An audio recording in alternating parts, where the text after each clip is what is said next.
The second time my mother asked for my silence, she did not come to me as my mother. She sent a lawyer. He was already seated when I walked into the conference room. Dark suit, silver watch, voice trained to sound humane without ever becoming personal. He slid a folder across the table and turned it so the signature line faced me. "Mrs. Vale is hoping we can resolve this privately," he said. "Mrs. Vale. Not Mom. Not Diane. Not your mother. Just the woman who needed something from me." I opened the folder. A declaration. A release. A version of my life written in expensive language that made betrayal sound procedural. It said that when I was 16 I had been emotionally distressed, that I had misunderstood what I saw in my parents' kitchen, that no one had pressured me to say anything false, that I would not voluntarily cooperate with any inquiry related to Diane Vale's divorce. At the bottom was a line for my signature. The lawyer rested one hand on the papers and said very gently, "If you sign this, Mrs. Vale keeps the current settlement on the table." I looked up. He continued, "If you refuse, opposing counsel will use your statement to challenge her credibility across the entire case. That means the support package, the house, the asset division, all of it gets reopened. It could cost her several $1,000,000. Then he paused. "And stay silent again." Again. That word hit harder than the money. Because the first time my mother asked me to lie for her, I was 16 years old, still wearing my school backpack, standing in our kitchen staring at her with another man's hand on her waist. At 16, I still believed there was a line parents did not cross in front of their children. I was wrong. And the worst part was not catching her. The worst part was what she asked me to become after I did. If you have ever been punished for telling the truth while the liar got to keep the house, stay with me. Because this is not just a story about an affair. It is a story about what it costs a child to refuse a parent's lie, and what happens when that same parent comes back 11 years later, trying to buy the truth one more time. When I was 16, my father still felt like the safest person in my life. That matters because what my mother did shattered me once. What my father did after that broke something quieter and deeper. His name was Michael Cole. He worked long hours, came home tired, and loved in the plain, dependable ways that do not look dramatic until they disappear. He kept the car maintained. He remembered deadlines. He left $20 bills on the counter if he knew I had a school thing and might need lunch money or printer credit. He was not expressive, but he was steady, and to a teenager, steadiness can feel a lot like faith. My mother Diane was the opposite kind of force. She understood rooms. She understood timing. She understood what people saw when they looked at a family, and how to guide their eyes away from whatever did not fit the picture. She was beautiful, in a controlled way. Not loud, precise. Her hair never looked accidental. Her smile never arrived late. If she entered a room carrying a casserole dish and a calm face, people trusted her before she said a word. I spent years wanting her approval anyway. That is the humiliating thing about being young. The people most likely to hurt you are often the same people you still want to choose you. The truth is, I did not need a long list of family rules to understand how our house worked. I only needed two. My mother cared about appearances. My father avoided conflict. That combination can hold a rotten structure upright for a very long time. The months before I caught her were not dramatic. They were worse than dramatic. They were subtle. She started going out more, but never in a way anyone could easily criticize. Church committee dinners, charity planning meetings, a friend who suddenly needed help one weekday every week. She bought a few new blouses and said they had been marked down. She started taking her phone into the bathroom. If I walked into a room too quietly, conversations ended half a second too fast. There was a man I had seen once before at a fundraiser, Mark Harlan. I did not know him well. I only knew he wore money the way some men wear cologne, like he expected the room to register it. One afternoon I came home and saw a dark sedan in the driveway that was not my father's truck.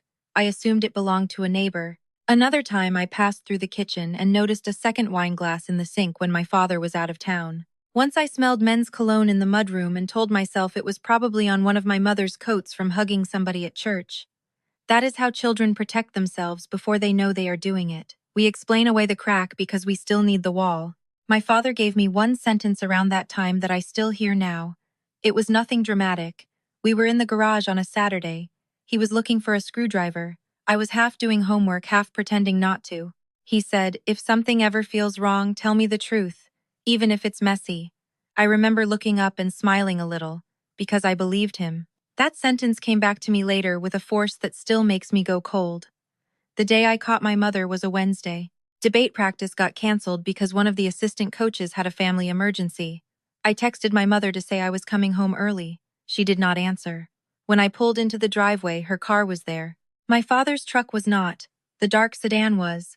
I walked in through the front door, dropped my keys into the bowl by the hall table, and heard voices from the kitchen. Not arguing, not business. The kind of low, private voice people use when they think the house belongs to their secret. I turned the corner with my backpack still hanging from one shoulder. And there she was. My mother at the kitchen counter. Mark Harlan with one hand at her waist, his face too close to hers for confusion and too familiar for denial. I stopped.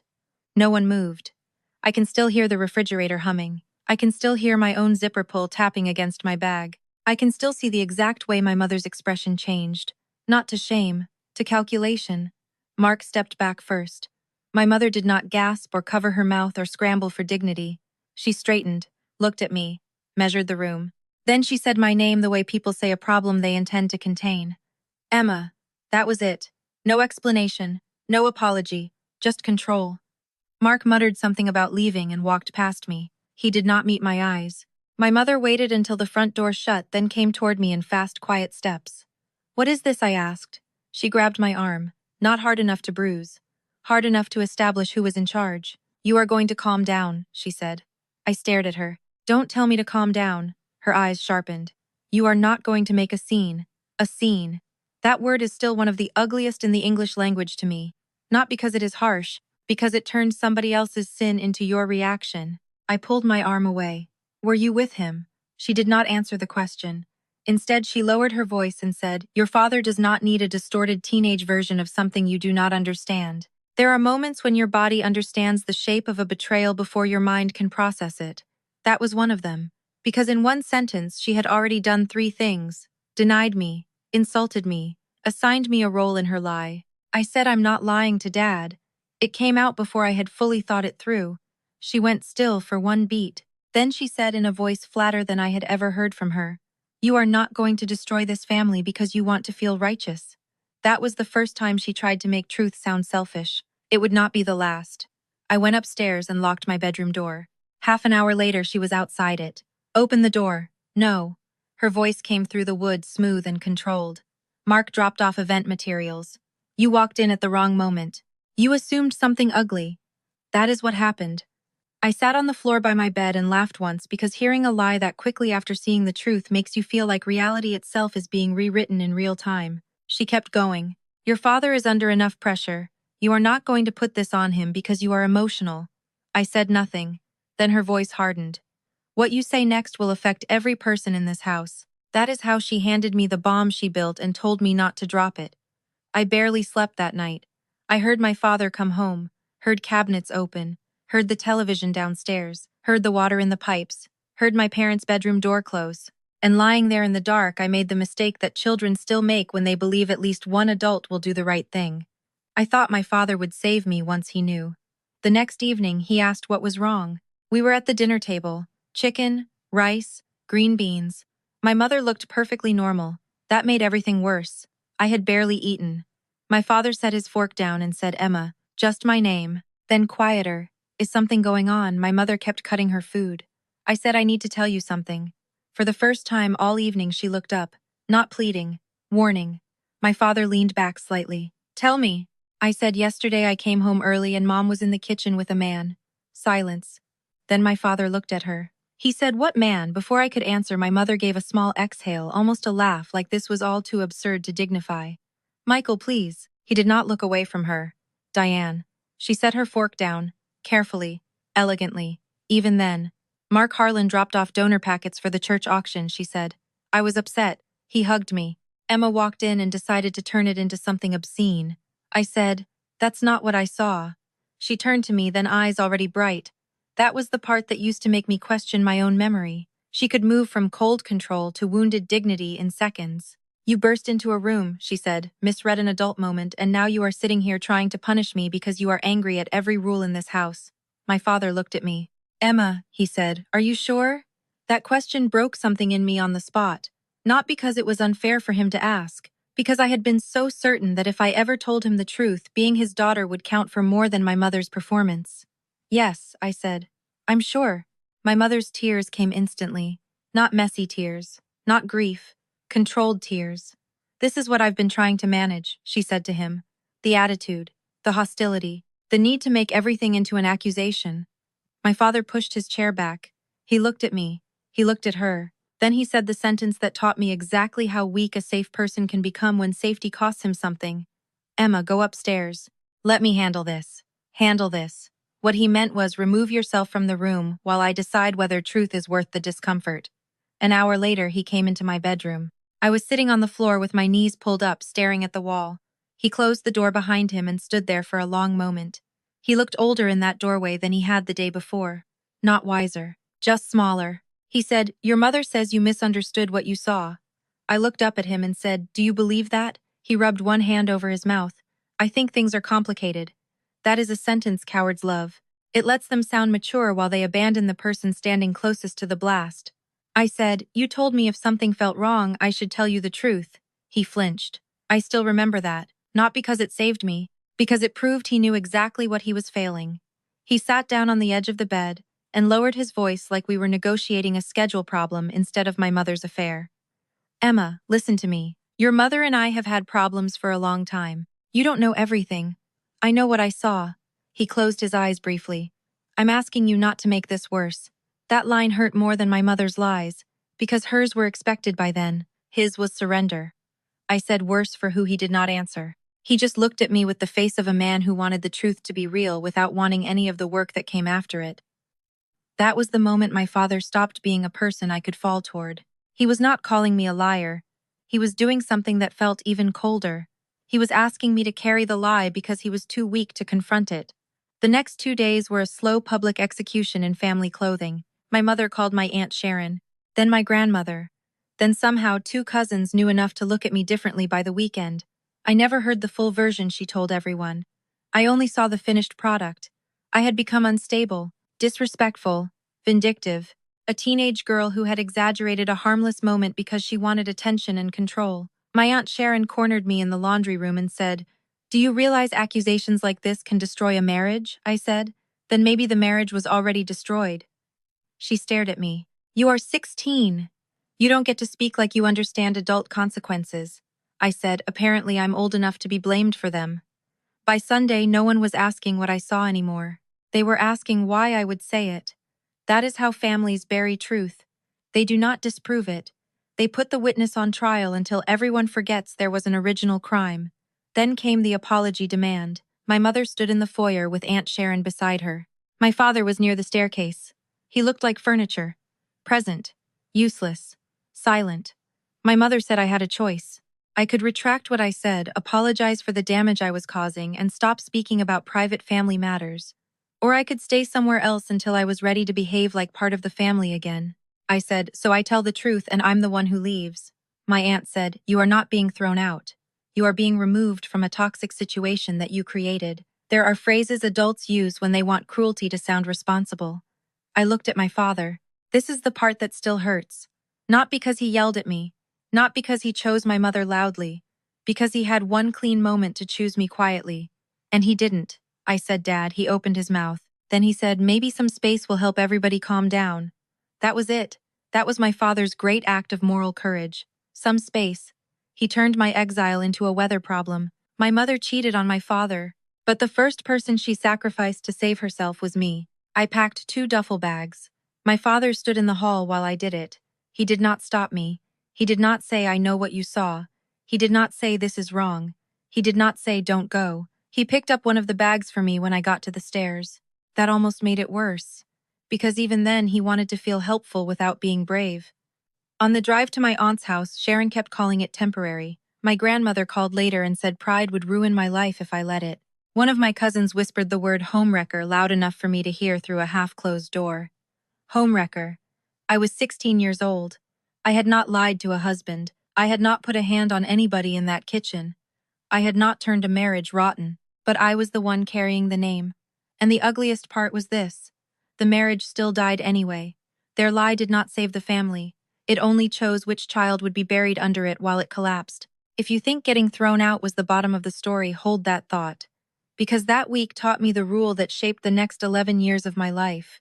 Some families do not punish betrayal, they punish the person who refuses to help narrate around it. At my aunt's house, the story hardened fast. Temporary became a week, then 2, then long enough that no one had to say the word exile out loud for it to become true. My mother told the school I was staying with family because of household conflict.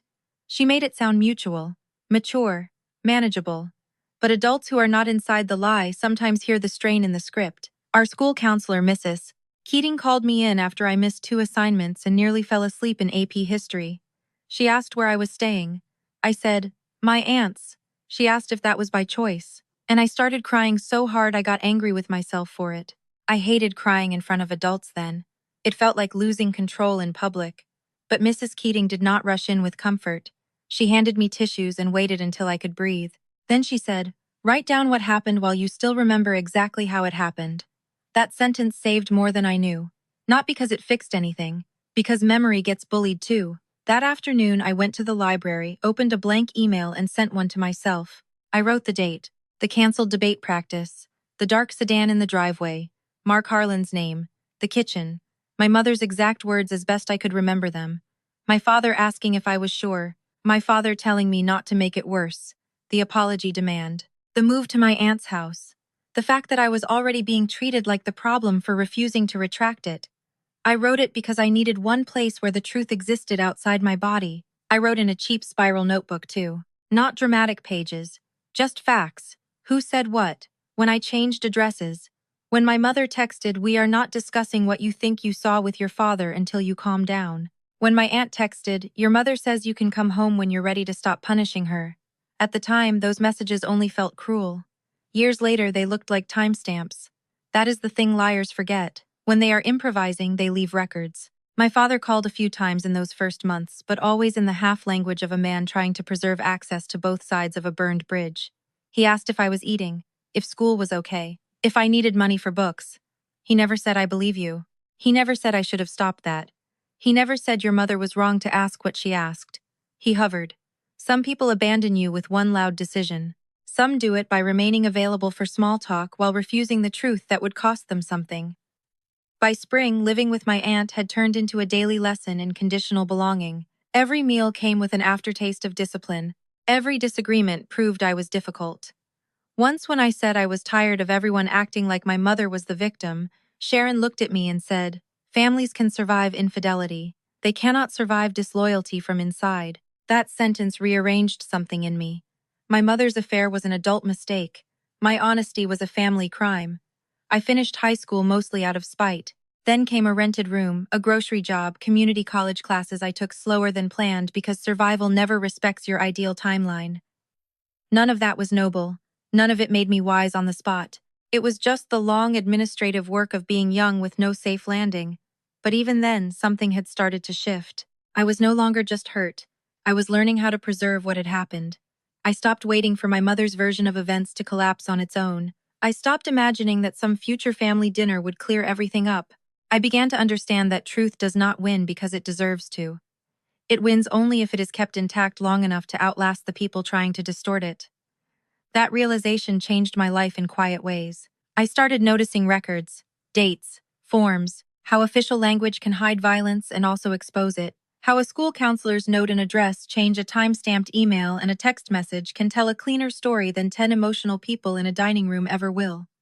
That is part of why I ended up where I did. First medical records, then compliance support, then a bigger healthcare system where documentation, sequence, and credibility mattered every day.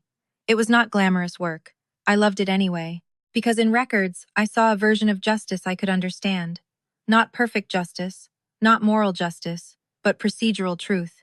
A note entered late, a missing consent, a discrepancy between what someone claimed and what the file could support. You learn fast that lies are often impatient. Truth can afford precision. I built a small life around that precision. A one-bedroom apartment, rent paid on time, good coffee, 2 close friends, my own locks, my own quiet, nothing grand. But it was mine, and nobody in it could call me a homewrecker and ask me to pass the salt in the same breath. The old email stayed saved, the notebook stayed boxed, the texts stayed backed up, not because I lived in the past, because I no longer trusted forgetting to be neutral. Years passed. My parents divorced. No one apologized. The family simply revised. Suddenly, the marriage had been troubled for years. Suddenly, there had been many layers. Suddenly, no one wanted to revisit specifics. That taught me another cold thing. When people realize the truth might survive them, they rarely confess. They reframe. My mother remarried years later. I found out the way estranged daughters usually find out things. Through a tagged photo I should not have looked at and did anyway. There she was beside Richard Vale, smiling the smile she used when she wanted the world to believe it had been invited into something elegant. He was rich in the way that rearranges how other people speak around you. Old money manners polished by newer money scale. Homes in 2 states. Board memberships. Press photos at charity galas. My mother had gone from suburban wife to the kind of woman who got seated near the center of tables with place cards. I did not go to the wedding. No one asked me to. That was one of the few honest decisions anyone made. By then, I had built enough of a life not to check her name often. But the past has a way of knocking even when you stop visiting it. One Friday afternoon, my direct line at work lit up with a transfer from reception. "This is Emma." A pause. Then my Aunt Sharon's voice. Tight, alert, already irritated. "I didn't have your cell." That was a lie. She had it. I kept my voice flat. "Why are you calling me at work?" Another pause. Then she said, "Have you been talking about your mother?" I felt my shoulders go still. "No." She lowered her voice. "Some investigator called your grandmother's house asking questions about things that happened when you were 16. I said nothing. She went on faster now. "I hope you're not planning to start trouble again. We lived through your version once." Your version. 11 years later, and I was still the unstable narrator in her head. I said, "If someone's asking questions, maybe they're interested in the truth." Her voice sharpened. "Don't be smug. Whatever is going on in Diane's marriage now, you do not need to insert yourself. You already tore one family apart." There it was again. The word had aged, but the smear had not. I hung up on her. 5 minutes later, my father called. I almost didn't answer. That was how long it took for me to know exactly why he was calling and still pick up anyway. Some reflexes outlive self-respect longer than they should. "Emma." He sounded older, tired, not sorry, just worn. I said, "What do you want?" A long exhale. "There are lawyers asking questions," he said. "About your mother. About back then." "Yes." Another silence. Then in the same soft, evasive tone that had once watched me pack a duffel bag, he said, "I don't think dragging all that up helps anybody." I turned in my chair and looked out at the parking lot below my office window. "Do you believe me now?" The line stayed quiet for one beat too long. Then he said, "It was a long time ago." That answer told me everything. Even now, with millions on the table and his ex-wife under scrutiny, my father still preferred fog to courage. I said, "That's not what I asked." He lowered his voice. "Emma, I'm asking as your father. Don't make this uglier than it already is." The nerve of that sentence almost made me laugh. As your father. He had finally found the title again because now he needed it to lean on me. I said, "You stopped using that authority the day you watched me leave." He said my name. Warning, pleading, weak. I cut him off. "When I was 16, you asked me to help keep a lie alive because you didn't want to choose. So don't call me now and pretend peace is your principle. It was always your refuge." He did not answer that either. He just said, "Whatever happened, Diane could lose everything if this blows open." That was the first time anyone in my family said the quiet part plainly. Not truth. Consequences. I asked, "How much is everything?" He hesitated. Then he said, "More money than you or I will ever see. The house in Connecticut. The support structure. Her place on those boards. The settlement package. It's a lot. Several $1,000,000. Her status. Her image. Her entire second life." Suddenly, my mother's panic made perfect sense. My silence had become an asset. I said, "You should have thought about that when I was 16. Then I ended the call. That was the day I understood the wound had never really closed. It had just become expensive. And the following Monday, the lawyer emailed me. "If your mother threw you out at 16 and now wanted to use money to buy your silence, what would you do? Take the money and the quiet or make her pay the full price of the truth. Comment 1 for sign it. Comment 2 for refuse." The lawyer's name was Daniel Ross. His email was polished, efficient, and careful not to sound threatening. He represented Diane Vale in an ongoing marital dissolution matter. There were sensitive issues of chronology and credibility. He attached a draft declaration for my review and asked whether I would be willing to meet privately before unnecessary escalation. I read the attachment twice at my kitchen table that night. The language was clinical. That is what made it vicious. It said that when I was 16, I had been emotionally overwhelmed and had misunderstood an interaction between my mother and an acquaintance in my parents' home. It said my mother had never instructed me to lie, It said family tension at the time had intensified my perception. It said I would not voluntarily provide information or testimony related to Diane Vale's prior marriage or the timeline of any subsequent relationships. And buried in Daniel's follow-up explanation was the part my father had been too weak to say clearly. Richard Vale's legal team was prepared to argue that Diane's entire credibility was compromised, not just morally, legally. If they could establish that she had lied under pressure before manipulated a witness or concealed timeline issues in earlier major life events, they could attack her current disclosures, reopen discovery, freeze the settlement on the table, and force a full fight over assets she was counting on, keeping. That meant the house in Connecticut, the investment account, the support structure she had negotiated, her public role as the poised wronged wife in a wealthy divorce, not just bruised pride, actual money, actual status, actual damage. For 11 years, my family had treated what happened to me like teenage turbulence. Now men in expensive offices were treating it like a liability worth several $1,000,000. That is the thing about truth.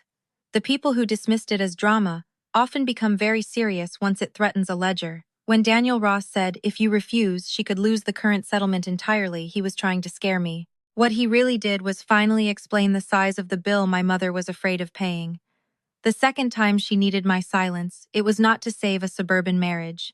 It was to save a wealthy divorce. And that changed the taste of everything. I met Daniel in person because I wanted to see the shape of the lie when professionals handled it. That was the conference room where he slid the folder toward me and said, sign this and stay silent again. I let the words sit between us. Then I asked, did my mother tell you she threw me out? He did not blink. She described a period of family instability. Of course she did. I asked, did she tell you I wrote down what happened at the time? That got the smallest reaction? A flicker. Enough. Mrs. Vale believes memory can be complicated under emotional strain, he said. I leaned back in the chair. And if I don't sign, he folded his hands. Then opposing counsel will likely subpoena you. They are already interested in whether Mrs. Vale has a history of altering timelines, coercing witnesses, or shaping narratives to protect herself. There it was. Not just adultery. Pattern. I asked, and if I tell the truth? He chose his words carefully. She stands to lose substantial leverage. A settlement worth several $1,000,000, ongoing support, property rights. Her reputation in circles where this kind of allegation travels fast. I held his gaze. So I'm not being asked for peace. I'm being asked for damage control. He did not answer that. He just pushed the folder closer, and that was when I realized my mother had never really lost track of what I knew. She had simply hoped I would stay small enough to be overwritten. If you are still with me, stay close now. Because refusing to sign was not the payoff. It was the door. The real question was what happened when I sat across from the woman who had destroyed my first home and now wanted my silence to protect her second one. I agreed to one meeting with my mother. Not because I owed her that.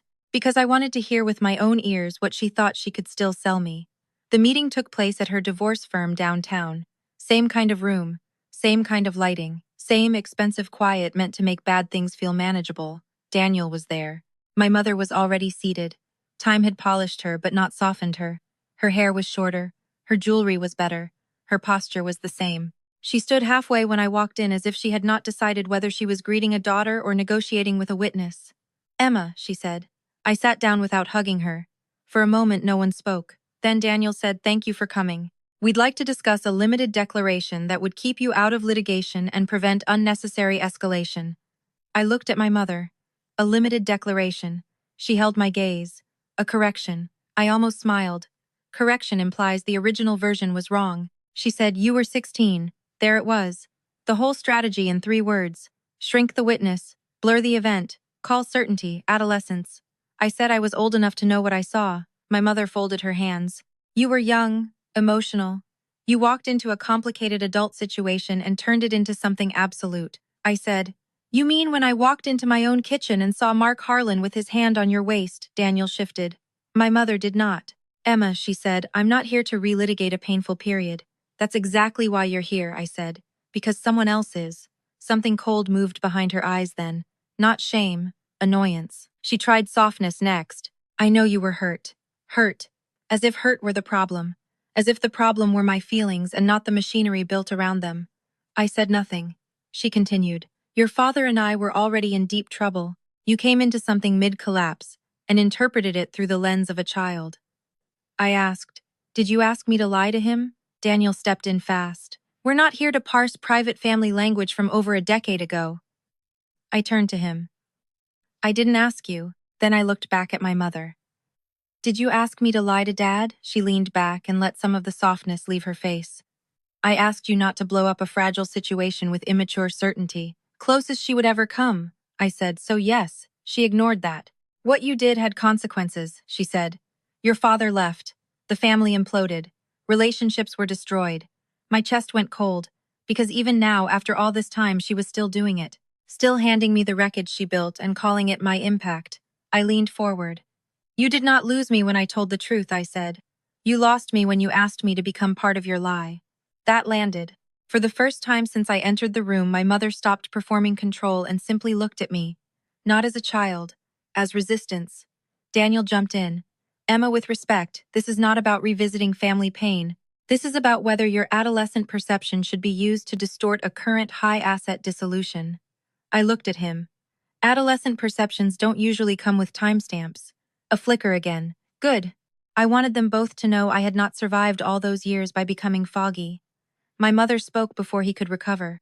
Richard's lawyers are not interested in the truth, she said. They are interested in humiliating me. They will use anything. They will use you. That was the first honest sentence in the room. Yes, I said. People who need lies protected do hate when the truth becomes usable. Her jaw tightened. Emma, I came here hoping we could handle this with dignity. That word, dignity, her favorite substitute for control. I said, you came here because your settlement collapses if I stop being convenient. Daniel cleared his throat. Mrs. Vale currently has a proposal on the table that includes 7 figures in support continued residence rights in the Connecticut property and a confidential division of certain investment accounts. If opposing counsel establishes a pattern of deception, all of that may be withdrawn. This is a serious matter. I let that sit for a moment. 7 figures. The house, the accounts, confidentiality. So that was the price of the second lie. I looked at my mother and said, you didn't come to see if I was okay. You came to find out whether I'm worth more to you silent than honest. Color rose under her makeup. That's unfair. No, I said. Unfair was being 16 and watching my relatives call me a homewrecker while you cried in a dining room. That word changed the air. Homewrecker. It always does. My mother said I never used that word. You didn't have to, I said. You just built the room where everyone else felt safe using it. She looked away for the first time. Then she tried a different tactic. I was in survival mode. You were a child. I was trying to hold a family together. I leaned in. The family still broke. Silence. Your lie didn't save anything, I said. It only chose who got blamed while it died. Daniel stood up slightly, then sat back down. Even he knew the center of the room had shifted. My mother said lower now, you don't know what it cost me. That almost made me laugh. No, I said. You don't know what it cost me. I lost my house. I lost my father without him ever having to admit he chose cowardice. I lost years walking around with your shame attached to my name. You lost the comfort of being contradicted. Her eyes flashed. You always had a flair for dramatics. And there she was. The real version. Not hurt. Not reflective. Just irritated that the old pressure points no longer worked. I said, you taught me something useful, actually. She frowned. You taught me that when powerful people lie, the first thing they attack is the witness's stability. Daniel said, I think we should take a break. No, I said. I'm done. I slid the unsigned declaration back across the table. I will not sign anything false. If I am asked under oath what I saw and what happened afterward, I will tell the truth I personally know. No more.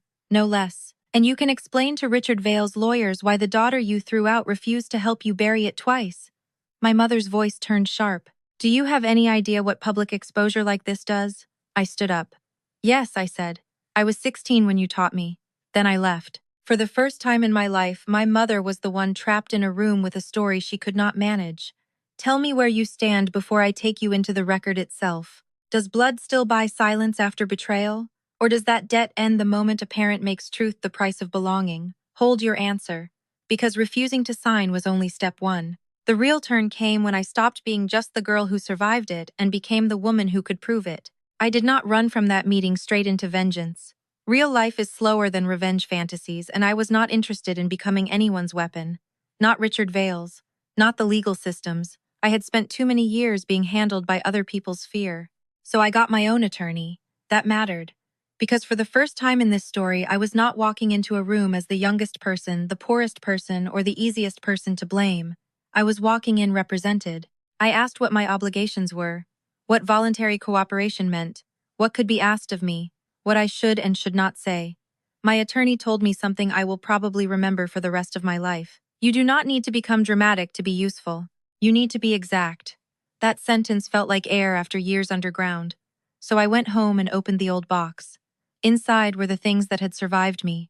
The spiral notebook, the printout of the email I sent myself from the school library the week I was thrown out, the phone backup containing my mother's text. We are not discussing what you think you saw with your father until you calm down.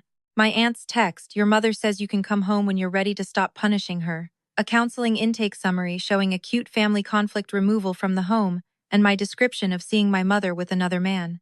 A school record showing an address change to my aunt's house within days of the incident. A grocery receipt from that first weekend away when I bought shampoo, toothpaste, and a notebook because exile begins with humiliatingly small purchases. None of it was cinematic. All of it was real. And reality has a density lies often lack. I organized everything. Chronology first, corroboration second, emotion nowhere, unless it clarified sequence. That more than anything was the point where my role changed. I was no longer just the injured daughter. I was the custodian of a timeline. Richard's attorneys were not building their entire case on me. That would have made the story feel thin and convenient, and real life is usually messier than that. They already had other problems with Diane's narrative. Financial transfers that raised questions. Timeline gaps that did not line up neatly. Statements that depended too heavily on being believed at face value. What I offered was not the whole structure. I offered pattern. A woman who had once faced exposure and responded by recruiting a child into a lie, then discrediting that child when she refused. That mattered. Because once a court or negotiation team starts wondering whether someone shapes the past to protect the present, every clean surface gets scratched. I gave a statement limited to what I directly knew. The canceled debate practice. The dark sedan. Mark Harlan in the kitchen. My mother telling me my father did not need my distorted teenage version. My refusal to lie. The dinner table denial. My father asking if I was sure. My father telling me not to make it worse. The demand that I retract or leave. The move to my aunt's house. The texts. The records. The fact that I wrote it all down at the time before any adult around me had admitted anything. No speeches. No performance. No rewriting. Just a line of facts. And line by line, the story my mother had polished for more than a decade began to lose its shine. Her lawyers could call me hurt. They could not explain the timestamps. They could call me young. They could not explain why the same sequence appeared in an email, a counselor's note, an address change, and family texts made in the immediate aftermath. They could say memory distorts under stress. They could not explain why so many other records leaned in exactly the same direction. That is the thing about documents. Each one alone can look small. Together they become a spine. Somewhere in the middle of that process, Daniel Ross stopped trying to make me sign and started trying to limit scope. That told me enough. They were no longer deciding whether I mattered. They were calculating how much. I later learned that the settlement package my mother had counted on began to wobble as soon as the credibility issue became real. Confidential terms that were supposed to stay protected were now exposed to harder negotiation. Property rights she assumed were secure had to be revisited. Support figures were no longer resting on the same assumptions. Board relationships that depended on discretion began to feel less stable. The image she had built as the poised, wronged woman leaving a difficult marriage started colliding with a much older version of her that had never really disappeared. She was not being ruined by my anger. She was being charged interest on an old lie. That distinction mattered to me, because I did not do this to punish her. I did it because she tried to use my name again to formalize something false. And that finally was where the debt ended. I was not the homewrecker. I was the only person in that house who refused to help destroy it with a lie. That sentence did not heal me, but it put the weight back where it belonged. After that, the family began to move the way families do when truth becomes too documented to dismiss. Aunt Sharon called first. Her voice was thinner, less sure of itself. I think maybe we all mishandled things back then. Back then. That phrase people use when they want to visit the crime scene without naming the crime. I asked, who is we? She paused too long. Then she said, there were adult pressures you couldn't have understood. Still protecting the adults by shrinking the child. I said I understood enough to know I wasn't supposed to carry it. Then I hung up. A cousin texted that maybe the family should sit down and clear the air. My grandmother sent a card with a Bible verse about grace, and not a single sentence of apology. And then my father called again. This time I let it go to voicemail. He said he had heard things were getting serious and that he hoped I was taking care of myself. That was classic him. He still could not say the words that mattered. No, I failed you. No, you were right. No, I chose comfort over you because I was afraid. Just concern without truth. Kindness without courage. He had spent 11 years wanting the emotional privileges of fatherhood without the moral cost of earning them. I did not call him back. Because by then I finally understood something younger versions of me could never accept. Closure is not always a conversation. Sometimes it is just the moment you stop offering someone new chances to be the person they already showed you they would not be. If a person once sacrificed you to save themselves and then comes back later when they are weak, do they deserve access to you just because they are finally paying for what they did? Tell me what you think. Is proving you were right enough reason to reopen the door? Or is a locked door sometimes the healthiest ending a story can get? The case moved toward resolution after that. No courtroom fireworks, no television version of justice, no judge pounding a gavel and saying the exact words I deserved to hear. Real life is not that theatrical. But the shift was real. My mother's side stopped treating me like an inconvenient girl with old feelings and started treating me like a fixed problem in the record. Settlement terms changed. Leverage changed. The quiet confidence that had once animated every message from Daniel Ross disappeared. They were no longer asking me to rewrite the past. They were trying to survive the fact that I wouldn't. And somewhere in that process, something in me settled. Not because my mother lost money. Not because Richard Vale's people were morally better. Not because my family suddenly came crawling toward repentance. It settled because the label they had put on me stopped holding. For 11 years, I had lived with a lie attached to my name. Now the lie finally had to defend itself without my silence. That was enough. A few weeks later, my mother sent me a handwritten note. Cream paper, careful script. The kind of stationery chosen by women who believe presentation can still soften intent. She wrote that she knew I was angry, that she wished things had unfolded differently.